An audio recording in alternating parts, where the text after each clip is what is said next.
So I'm going to make a quick video here to show you the new Lumen's opportunity table process. So right now, when a new lead lands, Tim can then select the manager. So this is actually online right now. We can select Aaron and it will actually forward that lead to Tim. Currently, all leads are being forwarded to Tim once they are prospected.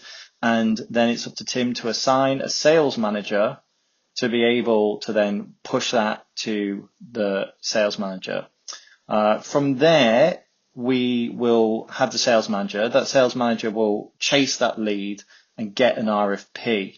And when the RFP is inserted into the table, we're then going to standardize that RFP. So one conversation that we had with Jason is that RFPs can arrive in a multitude of different formats, and it would be awesome if we could flatten it and standardize it in a way that was easy to read.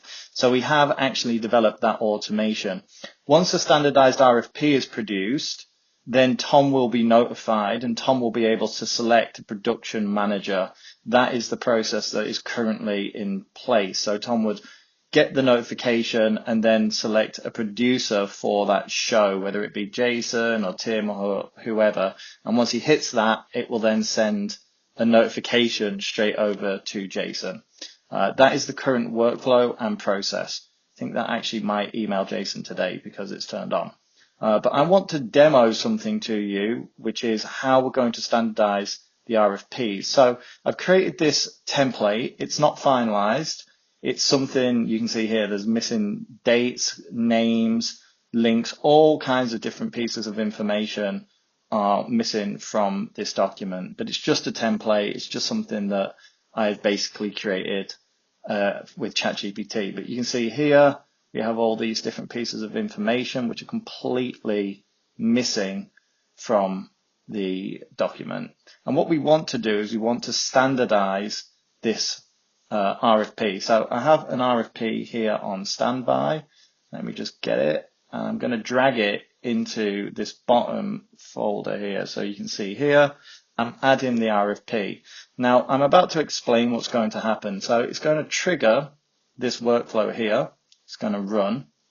When that RFP is ingested, we can see it's running now. It's going to extract the name and the date with an AI agent and upload that into Airtable. Now you can see here we've added the name and we've also added details such as the start date and end date here.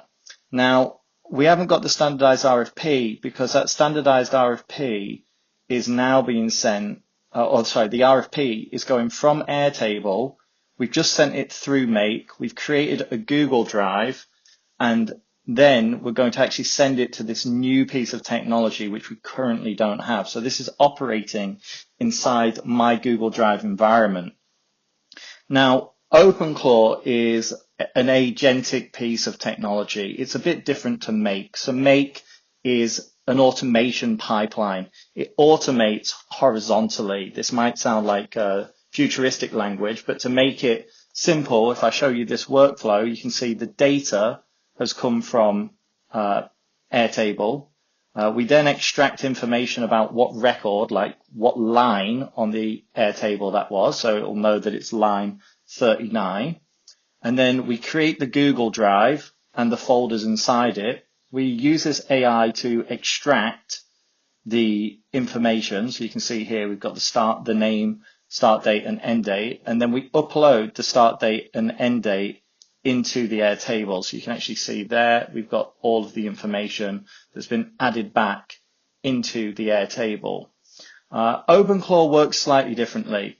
So what OpenClaw is able to do that Make is not, is it's able to take a lot of information that's not standardized, it's completely unstructured, and then we're going to standardize that into this template here. We can't do that with Make because Make doesn't have that kind of agentic technology. And what we're using is we're using something called OpenClaw, which has been bought by OpenAI to effectively take all of the information from this Word document that we just uploaded into Airtable, take this information here, all crazy pieces of information all over the place, and pick everything out bit by bit to create a new template that makes sense in context of this workflow. So once OpenClaw has finished extracting and creating all the information, because it has access to Google Drive as well, so it's gone into the Google Drive, it's found the template, it's replicated it, and then it's creating this new document, uploading that document back to Google Workspace, and then it's going to tell make.com, it's going to go, we've got a result, tell make.com, and make.com is going to synchronize that information back into Airtable. So it will actually trigger this workflow when it's completed its job. Okay, I'm just unpausing the video here.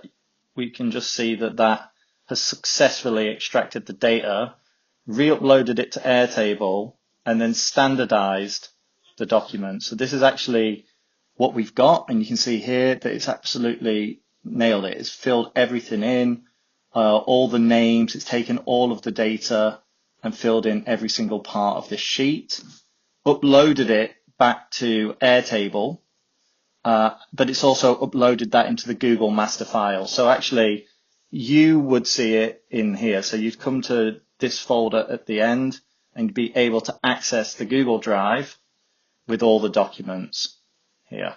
So you can see we've got both the original RFP and we've got the new RFP here.